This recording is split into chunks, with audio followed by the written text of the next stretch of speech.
Good afternoon students. तो हम continue करते हैं लेसन नंबर 13 जो कि नॉन कॉम्पिटिटिव मार्केट के ऊपर है और हमारा जो टॉपिक है वो है मोनोपोली कंपटीशन। तो मोनोपोली कंपटीशन क्या है? एकाधिकार बाजार की वह स्थिति है जिसमें किसी वस्तु के कई क्रेता और विक्रेता होते हैं, यानी it is a market situation in which a large number of buyers seller of A commodity और there are many close substitute available in the market and the firm has partial control over price। यानी एकाधिकार बाजार की वह स्थिति है, एकाधिकारी प्रतियोगी बाजार की वह स्थिति है जिसमें किसी वस्तु के क्रेता और विक्रेताओं की संख्या बहुत अधिक होती है और वस्तु के अनेक निकटतम स्थानापन्न उपलब्ध होते हैं तथा फर्म का वस्तु की कीमत पर आंशिक नियंत्रण होता है। तो ये एकाधिकारी प्रतियोगिता बाजार की विशेषता अर्थ है। अब बात करते हैं हम एकाधिकारी प्रतियोगिता बाजार की विशेषताओं का। तो देखो, पहले ही विशेषता जो है फर्मों और क्रेताओं की अधिक संख्या।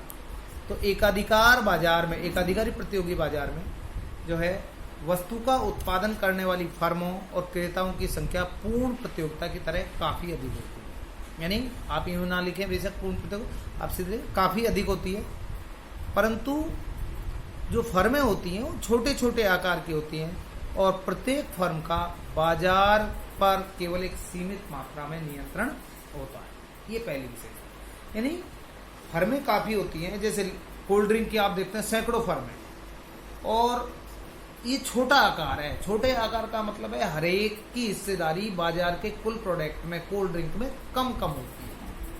ठीक है, यानी एक फर्म अगर बंद भी हो जाए, इसका मतलब छोटे आकार का मतलब है एक फर्म अगर बंद हो जाती है तो उसका बाजार पर बहुत ज्यादा इफेक्ट नहीं पड़ता है।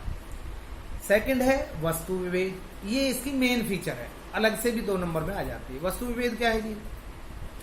वस्तु विभेद से अभिप्राय, देखिए वस्तु विभेद से अभिप्राय विभिन्न उत्पादकों द्वारा उत्पादित की जाने वाली वस्तुएं जब एक दूसरे से किसी न किसी प्रकार से, जैसे रंग, रूप, आकार, डिजाइन, टेस्ट, पैकिंग आदि में अलग अलग होती हैं, तो इसे वस्तु विभेद कहते हैं। प्राइस डिस्क्रिमिनेशन प्रोडक्ट डिफरेंशिएशन, ठीक है, means when the product of different producers are different to other producers, then in color, in taste, in shape, etc., then it is called product differentiation. That clear? उदाहरण के लिए आज हम देखते हैं कि विभिन्न प्रकार के साबुन हैं, लेकिन लक्स, हमाम, लाइफबॉय, डव, पेयर्स, लेकिन हर ये सारे अलग अलग फर्में हैं, लेकिन सब के प्रोडक्शन में कुछ ना कुछ डिफरेंस पाया जाता है। कलर में, किसी की शेप में, किसी के टेस्ट में, सब में अलग अलग कुछ ना कुछ भिन्नता होती है। ये एकाधिकारी प्रतियोगी बाजार की विशेषता है। इसके बाद कोलगेट पेस्ट ले सकते हैं आप, वॉशिंग पाउडर ले सकते हैं आप। नेक्स्ट, इसके बाद बात करते हैं फर्मों के प्रवेश और छोड़ने की स्वतंत्रता। तो मोनोपोलिस्टिक कंपटीशन की अवस्था में जो है जो परफेक्ट कंपटीशन की तरह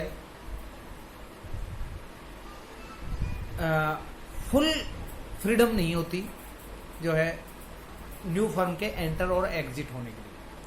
यानी इन this market there are some restrictions to enter of new firms into industry and exit of old firm from the industry। यानी इस बाजार में जो है, इस बाजार में नई फर्मों के आने पर, यानी इंडस्ट्री में प्रवेश करने पर और पुरानी फर्मों के इंडस्ट्री को छोड़ने पर कुछ बाधाएं होती हैं, कुछ प्रतिबंध होते हैं। नो एनी फर्म, कोई भी firm, no any new firm enter into the industry में प्रवेश नहीं कर सकती with the name which is already prevail और यूज्ड बाय अदर फर्म, यानी जिस नाम से कोई अन्य फर्म पहले से बाजार में स्थापित हुई है उस नाम से कोई भी अन्य फर्म बाजार में उपलब्ध नहीं हो सकती या जो है एंटर नहीं कर सकती है। ठीक है। इसके बाद दूसरा, कुछ सम प्रोडक्ट्स आर पेटेंट, कुछ प्रोडक्ट पेटेंट होते हैं, इसलिए पेटेंट जिनका हुआ पड़ा है उनके मामले में भी नई फर्म एंटर नहीं कर सकती। इसके बाद है विक्रय लागत, सेलिंग कॉस्ट। देखिए मैंने बताया ये एक्चुअल मार्केट है जो आज पाई जाती है, और in this market each producer और each seller bear more selling cost to increase their product that the buyer buy their product in more quantity। कि प्रत्येक जो उत्पादक और विक्रेता होता है इस बाजार में अपने वस्तु को अधिक मात्रा में बेचने के लिए बहुत अधिक विक्रय लागतें खर्च करनी पड़ती हैं। ठीक है। वो अधिक से अधिक मात्रा में ग्राहकों को अपनी ओर आकर्षित करने के लिए एडवर्टाइजमेंट देते हैं रेडियो पर, टीवी पर, अखबार, मैगजीन आदि में, ताकि ज़्यादा से ज़्यादा जो उपभोक्ता हैं उनके उत्पाद की ओर आकर्षित हो सकें और उनकी बिक्री बढ़ सके और उनके लाभ बढ़ सके। तो मोर सेलिंग कॉस्ट जो है इसी बाजार की मुख्य विशेषता होती है, अन्य बाजारों में जो है सेलिंग कॉस्ट इतनी नहीं होती है। इसके बाद बात करते हैं कम गतिशीलता। अंडर मोनोपोली कंपटीशन जो factor of production and goods और services are lack to mobilization, यानी गतिशीलता का अभाव पाया जाता है या लेस मोबिलिटी रहती है। इसके बाद है अपूर्ण ज्ञान, less knowledge. Under monopolistic competition, ठीक है, buyers and owner of factors have lake of perfect knowledge of market conditions, यानी बाजार की स्थितियों का पूर्ण ज्ञान नहीं होता है। ठीक है। It is because goods are differentiate to each other. इसका कारण है कि वस्तुएं एक दूसरे से भिन्न होती है। बहुत बड़ा इसको नहीं लिखना। ये जो है नॉन प्राइस कंपटीशन, ये एक मेन विशेषता है इसकी। नॉन प्राइस कंपटीशन का मतलब क्या होता है? नॉन प्राइस कंपटीशन का मतलब है कि पहले बताते हैं आपको कि जब एक सेलर अपने वस्तु की कीमत को कम किए बिना अन्य तरीकों से अन्य जो प्रतियोगी हैं उनके साथ कंपटीशन करता है तो इसको नॉन प्राइस कंपटीशन कहते हैं। यानी जैसे आपने अपनी वस्तु की कीमत तो नहीं कम की, लेकिन उसके साथ कुछ आपने फ्री देना चालू कर दिया। जैसे आप वॉशिंग पाउडर बेचते हैं, वॉशिंग पाउडर के साथ मान लीजिए आप स्टील का एक गिलास देना चालू कर दिया, तो उस गिलास से प्रेरित होकर, इंक्रेज होकर जो ग्राहक है वो आपकी तरफ आकर्षित हो जाएगा। तो विदाउट कटिंग प्राइस, ठीक है, कंपीट विद अदर सेलर्स, यानी कीमत को कम किए बिना दूसरे विक्रेताओं के साथ जो है प्रतियोगिता करना जो है नॉन प्राइस कंपटीशन कहलाता है। जैसे एक अधिकारी प्रतियोगिता की मुख्य विशेषता यह है कि इसके अंतर्गत विभिन्न फर्में वस्तु की कीमत में परिवर्तन किए बिना ग्राहकों को विभिन्न प्रकार की सुविधाएं और उपहार प्रदान करके अपनी ओर आकर्षित करके एक दूसरे से प्रतियोगिता करती है।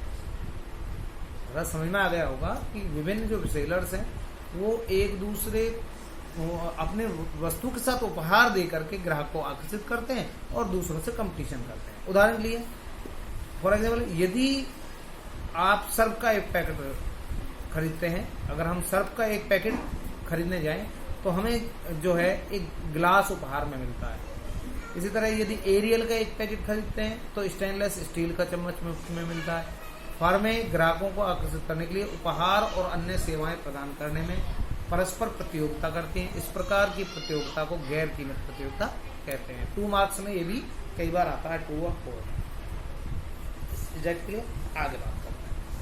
इसके बाद है केवल कम कीमत पर अधिक मात्रा बेची जाती है। देखिए हमने आपको एक टेबल बताई थी उसमें रेवेन्यू वाले चैप्टर में कि अगर जो AR कर्व जो होता है, AR MR कर्व जो होता है, मोनोपोली और मोनोपोलिस्टिक कंपटीशन में AR MR curve downward sloped होता है। AR को हम डिमांड कर्व भी कहते हैं और डिमांड कर्व भी नीचे की तरफ होता है। तो हमने इसमें आपको बताया था कि एकाधिकार प्रतियोगिता में डिमांड कर्व या AR कर्व नीचे की ओर होता है। इसका मतलब और कुछ नहीं बल्कि यही है कि केवल कीमत अगर हम कम करेंगे तभी ज्यादा बेच पाएंगे। जैसे अगर हम टेबल बनाएं, क्वांटिटी ले लें 1 2 3 4 5 और प्राइस ले लें 10 9 8 7 6 5, ठीक है।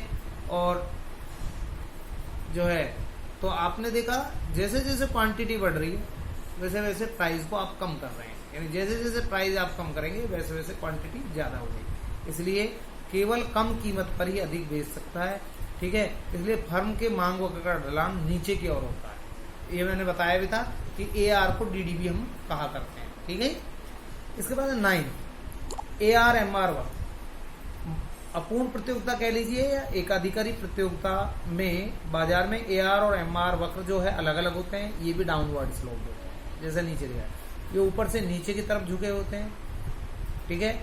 इसका मतलब ये होता है कि विक्रेता अधिक वस्तुएं बेचना चाहते हैं तो उन्हें कीमतें कम करनी पड़ेंगी। और लास्ट है इसकी, जैसा हमने पहले बताया था, पार्शियल प्राइस कंट्रोल, आंशिक कीमत नियंत्रण। एकाधिकारी प्रतियोगिता की स्थिति में फर्म का कीमत पर ना तो पूर्ण नियंत्रण होता है और ना ही नियंत्रण का भाव। देखिए एक मार्केट पढ़ाई बताई थी पूर्ण प्रतियोगिता। पूर्ण प्रतियोगिता में फर्म का कीमत पर कोई नियंत्रण नहीं होता है, इंडस्ट्री तय करती है।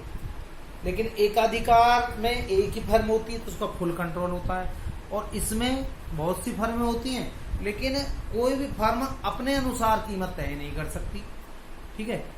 वो एकाधिकार प्रतियोगिता में जो कीमत फर्में हैं वो कीमत पर आंशिक नियंत्रण होता है उनका। इसका मतलब आधा नियंत्रण होता है कि आधा तो जैसे मान लीजिए आपने कोई कोल्ड ड्रिंक नई आप मार्केट में लेके आए, तो मार्केट में जब नई कोल्ड ड्रिंक लेकर आए तो ऐसा नहीं है कि आप अपनी इच्छा अनुसार उस कोल्ड ड्रिंक की कीमत तय कर लेंगे, बल्कि आपकी इच्छा तो रहेगी, साथ में ये भी देखेंगे कि जो दूसरे कंपटीटर हैं वो उस वस्तु की कीमत क्या तय कर रहे हैं।